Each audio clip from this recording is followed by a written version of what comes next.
àwa ń ké pè ẹ́ o olúwa àwa ń ké pè ẹ́ o ọba òkè dákun tètè síjú àánú wọlé kó wa papọ̀ délẹ̀ ìlérí.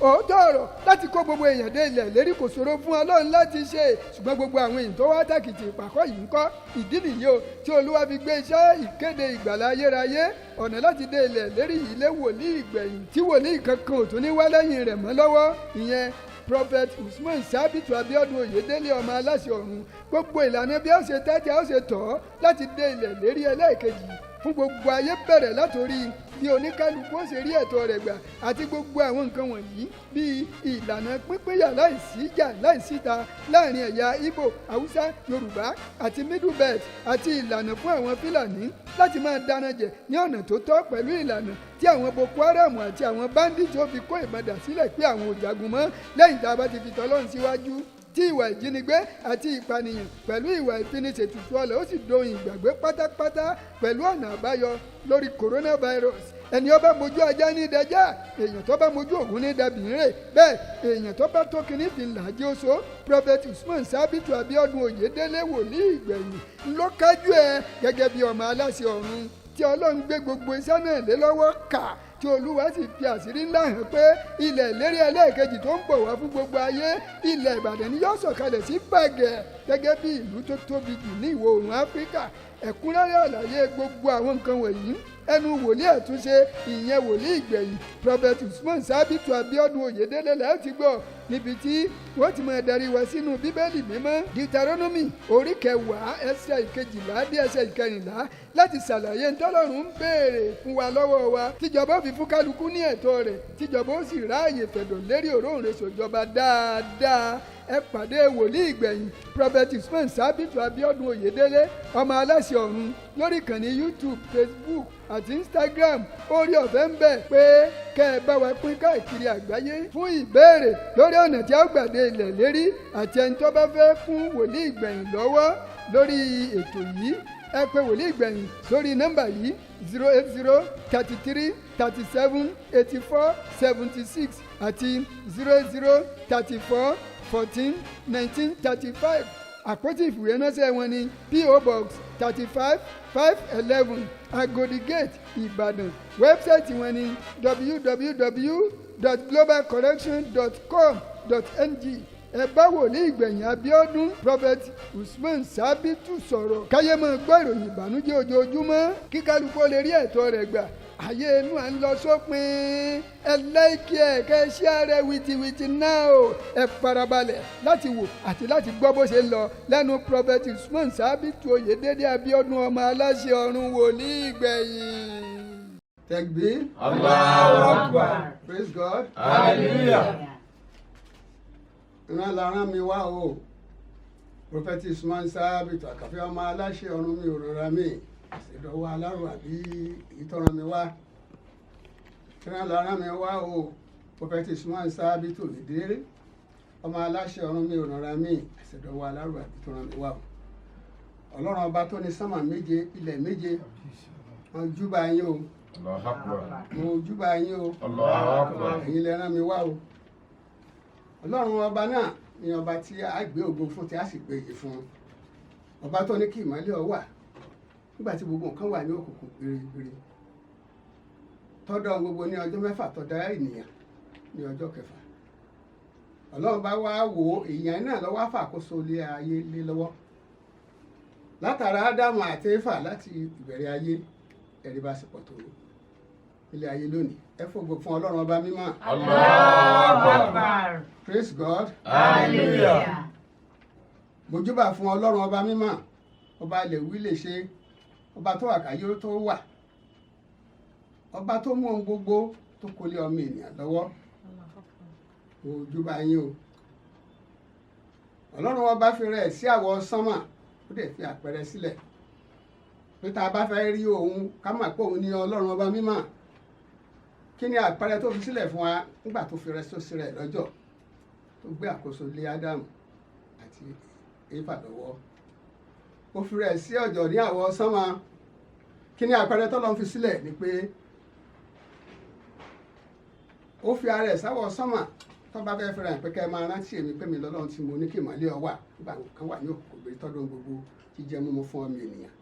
Kí ni àpẹẹrẹ tí ó rí fún èèyàn ni pé tó bá fẹ́ rọ̀jò yóò mú àpẹẹrẹ wá lára sánmà, yóò mú àrà wá tá à ń pè ní tọ́ndà á ní gèdèdèdèdèdèdè bó kálukú yóò sọ ìta fi rántí pé òun ni ọlọ́run tí ó sọ mẹ́ tí ò sí ọmọ ènìyàn tó lè múrú ẹ̀ wá. Ní ìdàkejì ó tún fi àpẹẹrẹ lélẹ̀ fún Adam, ó fi òṣùmàrè sí àrà sánmà. Ògo ni fún ọlọ́run bá ní òkè ọ̀run tẹ̀gbí o. Praise God. Hallelujah. Mo júbà, mo tẹríba, mo ṣèbà fún Ọ̀rúnmìlà Àgbàmìrègún, ẹni tí ọlọ́run fi tẹ ìlú sílé ayé tó ní kádàmù àtẹ́fà wà bá ń ṣiṣẹ́.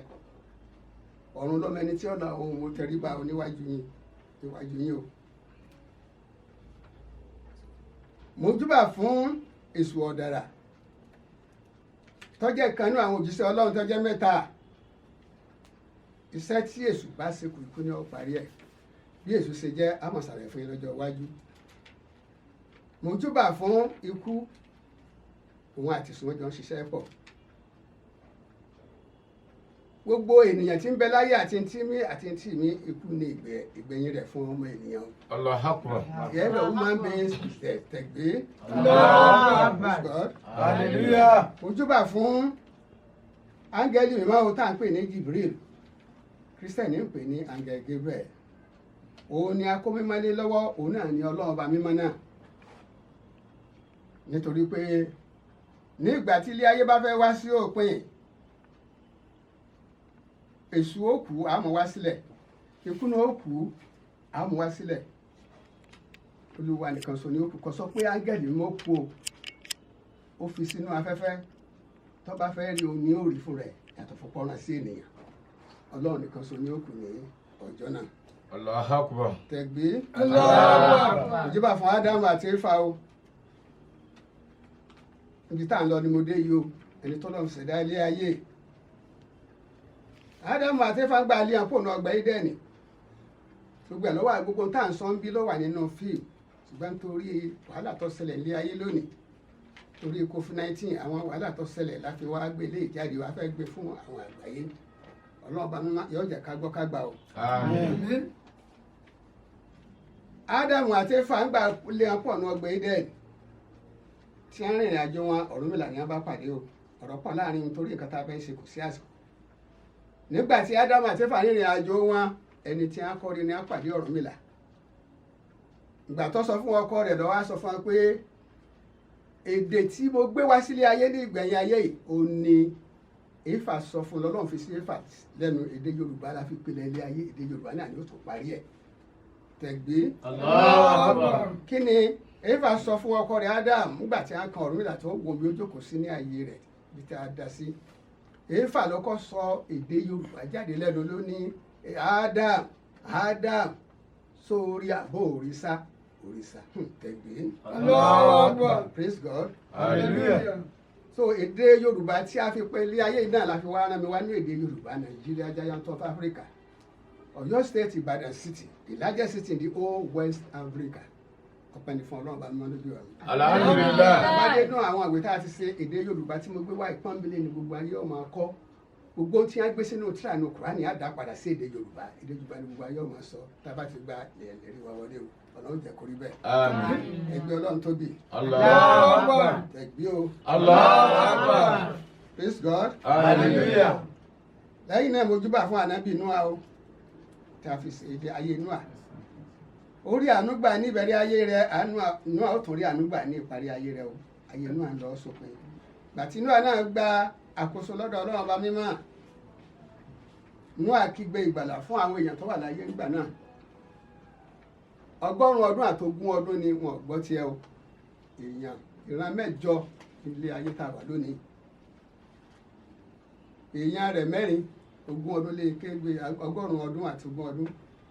Ọmọ rẹ̀ 3, ọmọ rẹ̀ 1 náà sì 8 nílé ayé tá a wà lónìí o. Nígbà tí Nóà náà tún gba àkóso lọ́dọ̀ Ọlọ́run, ó tún fi májẹ̀mú fún Nóà o.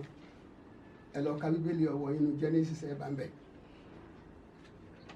Ó ní kí Nóà máa rántí mi o. Àpẹẹrẹ ẹ̀dẹ̀ tó wà ní ayé dòní. Ó tún fi tọ́ndà àrá tójú sánmà pẹ̀lú òṣùmàrè àrá yẹn eré tójò bá fẹ́ kọ́ ẹgbẹ́ gẹ̀rì rírírírírí ẹ̀rí mọ̀nàmọ́ná tí ó ń là lójú sánmà bàbá sàtì àlè ń jẹ́ bẹ́ẹ̀. Allahu Akbar. Allahu Akbar. òjúbà fún ànábì Ibrahima nígbà tí ó dé òun la rán lọ sí Mẹ́kà tó bẹ̀rẹ̀ iṣẹ́ fún Ọlọ́run ọba mímọ́ Ọlọ́run dẹ̀ súre fún ànábì Ibrahima. Alayhi salatu wassalam. ó ní ara rẹ̀ ní gbogbo ọmọ tí ó bá gba orílẹ̀-èdè ìlà yóò ti máa wá ẹ mọ̀ pé Ibrahima yẹn dúdú ni tẹ̀gbé Allahu Akbar. praise God Hallelujah. dúdú ni ó rìnà ní ìkẹyìn ayé ògo ilé ìkẹyìn yóò pọ̀ ju ti Ṣáájú lọ. ògo ilé ìkẹyìn là ń lọ dúdú ti rìnà dúdú ni Obama ọmọ ẹrú jọba àbí ọjọba Ó jọba. tẹ̀gbé Allahu Akbar. po ajúbà fún bàbá àwọn òrìṣà tá a fi ti orílẹ̀-èdè Áfíríkà dúró ìyẹn ní orílẹ̀-èdè Egypt fìràwọ́nà ajúbà yín o ara wá sí Africa race òun ló kó Ísírẹ́lì lẹ́rú àwọn Ísírẹ́lì wà ní oko ẹrú fún irinwó ọdún tó jẹ́ 104 ọdún ní àwà lóko ẹrú ó tún lé ní 104 ẹ wá wo ẹni tó wà lóko ẹ̀yin Nàìjíríà Giant of Africa ẹ sì wà lóko ẹrú láti 1960 ọgọ́ta ọdún lẹ́tí ìlò lẹ́ ń pariwo yìí o àwọn Ísírẹ́lì 104 ọdún tó lé ní wọ́n wà ní oko ẹrú tó yẹ nísìnyí Allahu Akbar. ẹ tí débi kan lẹ̀ wá ń ké báyìí ọlọ́run lọ́jọ́ nítorí páyé ń lọ sópin ní wàhálà aláwọ̀ dúdú Giant of Africa Nàìjíríà ló fi kéré báyìí o so ọlọ́run bá wà mú wàhálà náà kó bẹ́ẹ̀. so now ìtẹ̀síwájú tẹ̀gbí Allahu Akbar. gbogbo ẹni tó bá ti wá láti Áfíríkà bọ́lọ̀ ń ṣe fẹ́ ló ṣe ṣe o ìran fìrìónà ọ̀pọ̀lọpọ̀ wọn láti ran wa padà sí Nàìjíríà Giant of Africa tó bá dọjọ́ wájú ẹ̀ máa gbó kọ wọn ara wọn ni Àbáṣà wà àwọn fìrìónà tá a rán wá nu pé kó dì pẹ̀lú ẹ̀yìn aláwọ̀ dúdú ara wọn ni bàbá Adédúdú wọn pọ̀ báńbáńbá lọ bàbá Àríbí pé ntọ́ bá wí náà ni ẹni tó lè yí padà sí nígbà tí wọ́n bẹ láyé gbàngbò tásìkò lọ́dọ̀ Ọlọ́run ti mú wọn lọ́wọ́ tẹ̀gbí Allahu Akbar. praise God Hallelujah. mo sì bá fún ènìyàn mo tó sì bá fún ẹ̀yin oníṣẹ̀ṣe ìsìn àbáláyé mo sì bá fún yín o ẹ jẹ́ kí adé ilẹ̀ rírà kójú wá sí o mo sì bá fún ẹ̀yin mùsùlùmí ayé ẹ̀yin kírísítẹ́nì ayé mo sì bá fún yín o mo sì bá fún gbogbo ẹ̀yin ọkùnrin obìnrin ọmọdé àtàgbàlagbà tí ń bẹ nígun mẹ́rẹ̀ẹ̀rin ayé o ẹ jẹ́ kójú wá sí o mo júbà fún ànábì Mùsá ara àwọn òjíṣẹ́ Ọlọ́run mẹ́ta tá a ràn wá sí orílẹ̀-èdè Áfíríkà Giant of Africa ara wọn nìyẹn o mo jùbà fún ànábì Isa Jesus Christ o mo sì bá fún ànábì Muhammad ẹ jẹ́ kí a rántí o tẹ̀gbí Allahu Akbar. Akáyìndé gbẹ̀gbọ́n bàbá Fátímà gbogbo sẹ́tì gbogbo àwọn òjíṣẹ́ ń ṣe pátápátá ní gbogbo wa tá a gbà wa tá a ka Kùránì àti àwa tá a ké ẹgbẹ́ pé wọ́n ní Akáyìndé gbẹ̀gbọ́n bàbá Fátímà gbogbo sẹ́tàn pípọ̀ ti ṣe Muhammadu ní aràn wà lọ́wọ́ tó gbogbo ẹ̀ ṣe látòrí Adam títí tó fi dórí Muhammadu lẹ́yìn ìgbà yẹn kò sí Ọlọ́run ti wá ní pé ókè ó ti dá dúró láti bẹ̀ pé lẹ́yìn Muhammadu kò sí ẹnìkankan tí ó tún wá mọ́ nínú àwọn funfun tí ó jẹ́ òjíṣẹ́ tí àtòlé ayé ṣe ó nínú ara yín lòun ọmọ aràn sí yín sẹ́rí pé ẹ wo bọ́lọ̀ ṣe ń ṣiṣẹ́ rẹ̀ torí ńgbà tí ó gbéwé kalẹ̀ nínú Bíbélì tá a rí ń bẹ nínú Kùránì tá a rí Kùránì wọ́n gba Bíbélì tí wọ́n kọ́ gbé wá báyìí Yorùbá náà lọ́lọ́ gba Bíbélì wá ó gbà tó náà lọ sàtìpó yẹn Bishop Ajayi Crowther wọ́n gbé Bíbélì náà wá báyìí Nàìjíríà ní Badagry nílẹ̀ Yorùbá ń bí ní agbé wá to Bishop Ajayi Crowther ní 1842 tẹ̀gbé Allahu Akbar. praise God Hallelujah. skul àkọ́kọ́ tí a táwọn òyìnbó kọ́ wa mú fún yín torí pé French Britain lẹ́ ń fọ́ ọkẹ́ ẹni tí ọ̀rọ̀ àti ìgbó òyìnbó kì í ṣèyàn láwùjọ 1845 ni wọ́n mú wá ẹ̀ẹ́rì nínú fíìmù ìgbà bá ń sọ 1845 Anglican Primary School 1845 ni wọ́n mú wá ó kó yàn lẹ́rú ó tún bẹ̀rẹ̀ lẹ́yìn tí a mú ẹ̀kọ́ ọ̀mọ̀ gbogbo ni wọ́n ń ṣàyàn sóko ẹrú ní Badagry nílẹ̀ Yorùbá bí náà ní Yorùbá ẹ lọ sọ́ra yín o kẹsì àtúnṣe o bí tí Ọlọ́run sọ yín di orí ẹ̀ ní dìdì fúrọ̀ láéláé o ní náà lásùn máa jẹ́ ẹ wá rí ilẹ̀ ìlérí tí a wá ń sọ ilẹ̀ Mẹ́kà tó di ilẹ̀ ìlérí tá à ń lọ ọbẹ̀ yìí ilẹ̀ Ísírẹ́lì tó di ilẹ̀ tá à ń lọ síbẹ̀ yìí ẹ jẹ́ kí n sọ fún yín òrìṣà la bá wí o kí wọ́n tó dé ilẹ̀ ìlérí wọn àbí kí èsì ẹ̀sìn òrìṣà wọn bá wí wọ́n bá ti Ísírẹ́lì wọ́n bá ti Mẹ́kà wí tí wọ́n bá ti Ísírẹ́lì náà wí tiwa ló wá dé báyìí nísìnyí àwa náà wá ń jìyà fún kílà àwa máa jìyà fún ká tó dé ilẹ̀ lérí tiwa Ọlọ́run ní nǹkan kan tí ó gbé kalẹ̀ fún wa ó ní ilé òrìṣà tá a kọ́ ní 1977 first tax 77 torí nígbà tí Ọlọ́run kó ọ̀rọ̀ fún wa tí wọ́n gbé ipò àṣẹ ipò wa tí wọ́n kó ọ̀rọ̀ fún wa ọ̀rọ̀ tí wọ́n wá kó wa fún wa ìkílà fẹ́ fi ṣe torí pàǹlọ́ ilẹ̀ lérí ní ìdíṣẹ́ àwọn aṣíwájú ni sọ pé kakọ́ gbọ̀ngàn àbílẹ̀ gbà náà ní ìbẹ̀rẹ̀ ìjìyà tọ̀rọ̀pọ̀lọpọ̀ ọmọ èèyàn Ọlọ́run ní ẹ̀ẹ́dẹ̀ Ọlọ́run ní fẹ́ dé ilẹ̀ lérí tọ́wọ́ ògbó lẹ́ẹ̀kan yóò tún ti ṣáájú rẹ̀ jìyà kẹ́ tó débẹ̀ ni o ṣùgbọ́n níta àbájíyà fún ilé ìtọ́jọ́ níta àbá fara ẹsẹ̀ fún kí ni ó ṣe tẹ̀gbé praise God Hallelujah. ńgbà tí wọ́n ti jìyà kẹ́ tó dé ilẹ̀ lérí Ọlọ́run wá wò pé wẹ́ẹ́ ilẹ̀ lérí tí náà aláwọ̀ dúdú ó ní ilẹ̀ rẹ̀ kì í ṣe bẹ́ẹ̀ nìkan ni yóò ní ilẹ̀ lérí àwa náà Giant of Africa ni à ń sọ wá Ọlọ́run mọ nǹkan tó fẹ́ fi Nàìjíríà ṣe tó fi fún wa ní Giant of Africa ìlú Ìbàdàn the largest city ń gba àwọn open state wọ́n fún ní Peace Center sí Ọlọ́run mọ tó fẹ́ fi Ìbàdàn ṣe tí a ń pinnu ta sí state of Nigeria wá ní Peace Center ṣùgbọ́n àwọn ọmọ túmọ̀ rẹ̀ nílùú Ìbàdàn Peace Center ìlú Ìrọ̀rùn so now irú ilẹ̀ ìlérí ń bọ̀ wá sí Nàìjíríà onítẹ̀ ẹ bá fẹ́ ni o ẹ gbọ́ nínú mẹ́sẹ̀gì nìsín nínú tákàdá ẹlẹ́ẹ̀kẹsàn-án ní lọ́wọ́ iṣẹ́ nínú sẹ́ta fi lé mi lọ́wọ́ fáìlì ló ti játa ẹ̀yìn ọmọ ènìyàn mo gbé lé yín lọ́wọ́ fáìlì ń bẹ lọ́wọ́ gbogbo àwọn aṣíwájú torí gbogbo àwọn kan tá a fẹ́ ṣe wọ́n máa jọ síra wọn. irú glory yìí ògo tá a gbé lọ sí Israel tí wọ́n jìyà fún tá a gbé lọ sí Mẹ́kà wọn irú ẹ̀ àwọn padà bọ̀ ni wọ́n ti bá a gbé sínú bẹ́ẹ̀ wọ́n gbé sínú Bíbélì ògo ilé ìkẹyìn yóò pọ̀ ju ti ṣáájú lọ àlàáfíà ayérayé ń bẹ nínú Bíbélì Àìsáyà 2 verse 2 to 5 ká tó má sara wa ládàmá ká tó má sara wa láàké mọ́ kíbànújẹ́ tó má kan ọmọ ènìyàn mọ́ á lọ bí àṣẹta àfihàn mi ni o láì jẹ́ bẹ́ẹ̀ ẹ̀ lè lọ bí kankan o ayé gan ò lè kún bí kankan ayé inú àdúgbò lọ sọ pé péréte ló kù á sọ gbà tó kù fún yín náà òun kẹsí Ọlọ́run ní kí n sọ fún yín tọ́lí tí mo tọ́lọ́run ní kí n sọ fún yín ẹ gbọ́ dáadáa ń bí o sòrú àwọn eléyìí kóyìnbó náà máa gbọ́n bí tó wà Ọlọ́run ọ̀dá ẹnìkan pé ọmọ lè ní lárí o ìwà àwọn ọmọ ènìyàn ni kò jẹ́ o nítorí tí ẹ bá ní ìsìn kò sẹ́tọ̀ kò sófin tó dé Nàìjíríà táwọn òyìnbó ti fún wa ní ẹ̀tọ́ tiwọn Ísírẹ́lì fún wa Mẹ́kà fún wa Amẹ́ríkà fún wa tó pé wọ́n ti gbà tọ́lọ́ wọn ti jìyà tiwọn lẹ́yìn fi ń lọ tójú bọ ẹ̀tọ́ tiwọn lọ́hùn àwọn náà wàá tójú bọ ẹ̀tọ́ tí gan aláwọ̀ dúdú ojú ti funfun lọ tá a ti fún wa owó ni a ti kó lọ fún àwọn aláwọ̀ fún padà ní a fi ń fọ owó sí mú sínú play tí wọ́n dá yín padà Ọlọ́run bá yóò jà gbọ́ yóò jà bọ́ yóò jà ẹ̀rú Ọlọ́run ní kí n sọ fún yín ó ní another message primary 6 ní mọ́ká ó lọ́lọ́run fi bùkún sí 1956 to 1962 ó ní Ọlọ́run fi bùkún sí mọ́rẹ́ ń tájọ́ lọ sùkúù tí ò lè kọ́ ọkọ̀ ara rẹ̀ lẹ̀ ṣùgbọ́n mo dúpẹ́ lọ́wọ́ Ọlọ́run ó ti mọ ṣe tó fẹ́ rán mi náà ló fi ní pé òun ọpọlọ tí mo fọ́ máa lọ kà fáwọn èèyàn rẹ̀ Ọlọ́run jẹ́ gbọ́ yóò jẹ́ gbà ó ẹ máa gbọ́ o kékeré torí àwọn tí à ń sọ kìí ṣe Yorùbá la rán mi sí o rán mi sí gbogbo Nàìjíríà Ìgbò Haúsá àti Yorùbá àti ìgbòmẹ́rẹ̀ẹ̀rẹ̀ ayé òlí ìgbẹ̀yẹ nìkan tí wọ́n àti ọ̀wà ń di end time global correction prophet Oyèdélé Sùnwọ̀n Sàbítù àkàgbà ọmọ aláṣẹ ọ̀run òlí ìgbẹ̀yìn no more no less kò sẹ́ni kan tí ọ̀wà máa tọ́gbà wu ẹ̀yìn ayé tí mò ń jíṣẹ́ fún ẹgbọ́ ẹ̀yìn aláwọ̀ funfun ẹ̀ ní kankan tẹ́ ẹ lè ṣe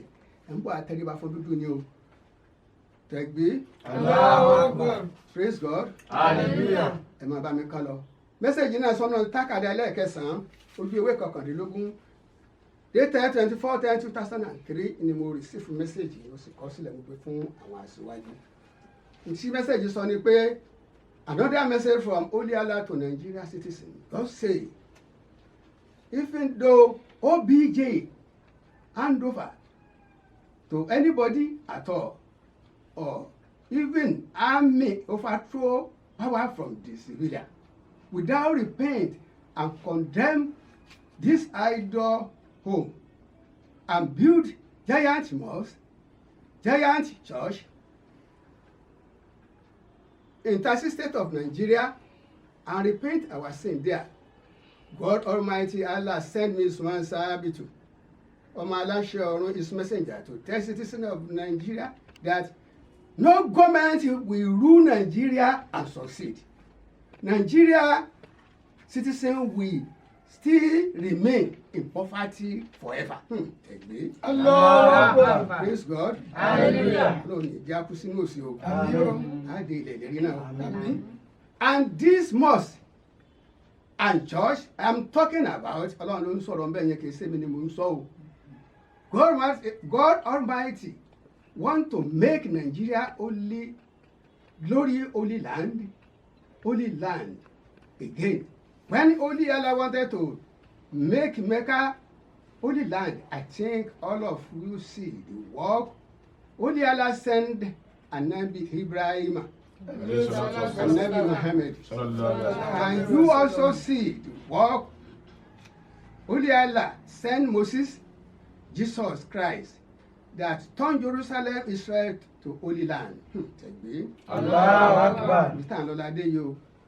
The one now go there once in a year to worship Almighty God Allah today. Praise God. Hallelujah. This type of glory, and listen that out, is coming on the way to Nigeria. If citizen of Nigeria wishes, but God wishes, it is all left to Nigeria citizen to decide.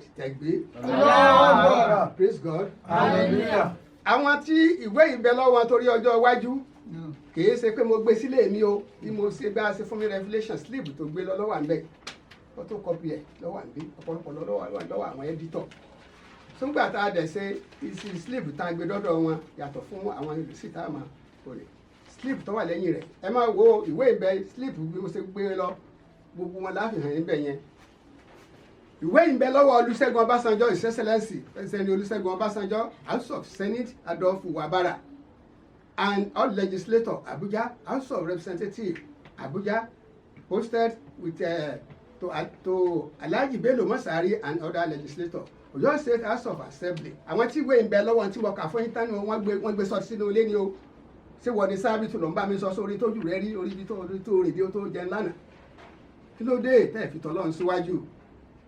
His Excellency Governor Rasidi Adéwọ̀lú Ládọjà ìwé ń bẹ lọ́wọ́ rẹ o ìwé tí ẹ rí tí mo kà tán ń bẹ lọ́wọ́ Ládọjà tó yẹ nísìnyí Ọ̀yọ́ State NTA Marketing Manager Mr. Agbọ́lá Sọmúìwá NTA Ìbàdàn stroke Idris Adéníran Islamic Primary Cycle P.O. Box 35511 Mapo Ìbàdàn Ọ̀yọ́ State St. James Cathedral Òkè Bọ́lá stroke Pastor EMS Badamasi Camp President, Camp Secretary of your state. Ìwé wà lọ́wọ́ Dawati Tijaniyat Association of Nigeria, Ọ̀yọ́ State Branch, Ademolu Central Mosque, Ilé Tuntun, Ọ̀yọ́ State, Ìbàdàn, Usman Sabitu Ààrẹ Tijaniyat of Yorùbá Land, aka Ọmọ Aláṣẹ Ọ̀run Tẹ̀gbé. Allah. Praise God. Hallelujah.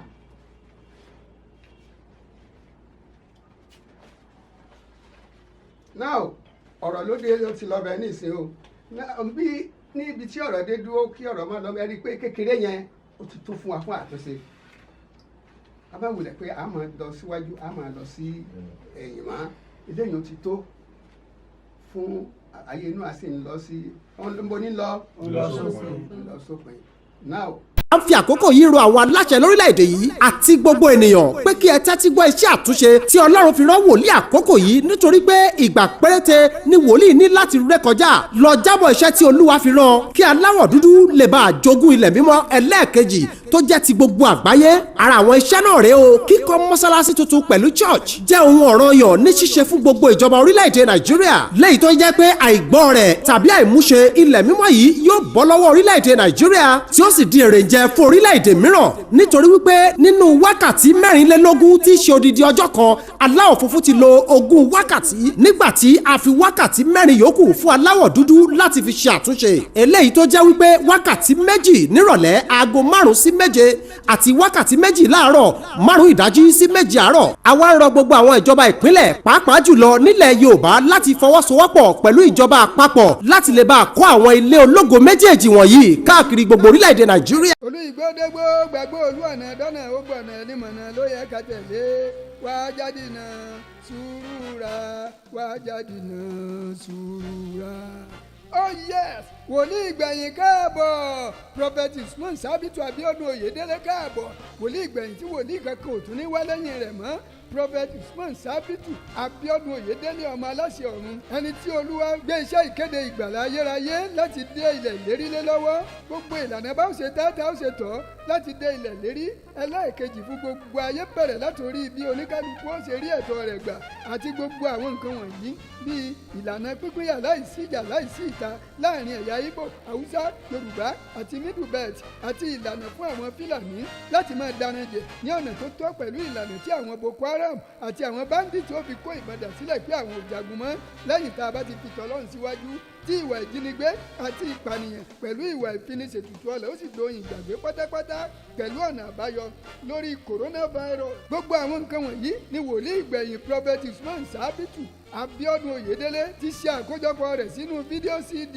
ọ̀nà àbáyọ lórí COVID-19 step 16 17 18 àti step 19 lẹ́yìn tó ti jáde fún títà báyìí ó ti wà ní títà ní S Àkànfẹ́ Owó Ìkẹ́ audio visual productions E8/31 opposite Ajeja compound Oje market Ìbàdàn telephone 0803 33 78 476 àti 0803 4141 bákan náà ẹ lè ríra ní ọ̀dọ̀ Mama Ayọ̀ films and music productions gate Ìbàdàn telephone 070 60 91 0731 ẹ tún lè ríra ní gbogbo àwọn àyè wọ̀nyí Mike Records Agẹdẹgúdù lane Oṣòdì Lagos telephone 080 34 79 67 74 tóbidé Teltec music number 1 Oyèbọ́lá street ilé ọba bus stop Ògìjọba Ìkòròdú 080 54 42 46 12 àti Portonovo films music and multipurpose ventures Ìdíọdán Sábó Ọ̀yọ́ 070 32 10 5124 Olúfúnmiláyọ̀ records Muritala road Ìlọrin 080 33 94 80 71 Àríyá media 150 station road Ìdí-Ìṣẹ́kẹ́ first gate of Lautech Òṣogbo 080 30 80 46 38 tófìdórí Kẹ́sì music films 23 Adérẹ̀mí lane Ìsọlọ̀ street Àkúrẹ́ síwájú sí ìwé àtúnṣe global correction pink book láti ọwọ́ wòlíì ìgbẹ̀yìn prophet Usman Sabitu Oyedele Abiodun ọmọ aláṣẹ ọ̀run ti dé ọ̀dọ̀ àwọn ìjọba àtàwọn èèkàn ìlú bíi gómìnà kọ̀ọ̀kan àti gbogbo àwọn tó lẹ́nu nínú ìjọba láì dẹ́nì kankan sí tí wọn ò sì tí ì rí nǹkan kan ṣe sí i. fún ìbéèrè lórí ọ̀nà tí a ó gbàdé ilẹ̀ ìlérí àti ẹni tó bá fẹ́ kún wòlíì ìgbẹ̀yìn lọ́wọ́ nípa fífi owó ti ètò yìí lẹ́yìn ẹ pè ọmọ aláṣẹ ọ̀run sórí nọ́mbà yìí 00 33 37 84 76 àti 00 34 14 19 35 àpótí ìfìwéránṣẹ́ wọn P.O. Box 35 511 Agodi Gate Ìbàdàn wẹ́bsáìtì wọn ni www.globalcollection.com.ng ẹ bá wòlíì ìgbẹ̀yìn Abíọ́dún prophet Usman Sabitu Oyedele ọmọ aláṣẹ ọ̀run sọ̀rọ̀ káyé máa gbọ́ ìròyìn ìbànújẹ́ ojoojúmọ́ kí kálukú lè rí ẹ̀tọ́ rẹ̀ gbà ayé inú ẹ̀ ń lọ sópin o.